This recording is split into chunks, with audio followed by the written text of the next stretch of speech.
మేము సైతం అంటూ మానవత్వం చాటుకుంటూ సేవా కార్యక్రమాలు చేపడుతున్నారు. విజయవాడ ప్రాంతానికి చెందిన డీడీ రెమెడీస్ ప్రైవేట్ లిమిటెడ్ అనే సంస్థ వరద బాధితుల సహాయార్థం 40 లక్షలు విలువ చేసే ఎమర్జెన్సీ మందుల కిట్లు పంపిణీ చేసేందుకు ముందుకొచ్చింది.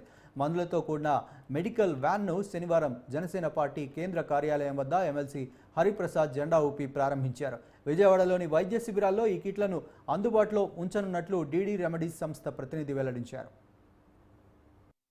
రోజున మధ్యాహ్నం 2 గంటల నుంచి 3 గంటల మధ్యలో మెడికల్ కాలేజ్ అండ్ హాస్పిటల్ రెండు కూడా ప్రారంభించే వరకు హెల్త్ మినిస్టర్ గారు దామోదర్ రాజనరసింహ గారు, ఇన్ఛార్జ్ మినిస్టర్ గారు పొంగులేటి శ్రీనివాసరెడ్డి గారు ఇద్దరు కూడా వస్తూ ఉన్నారు.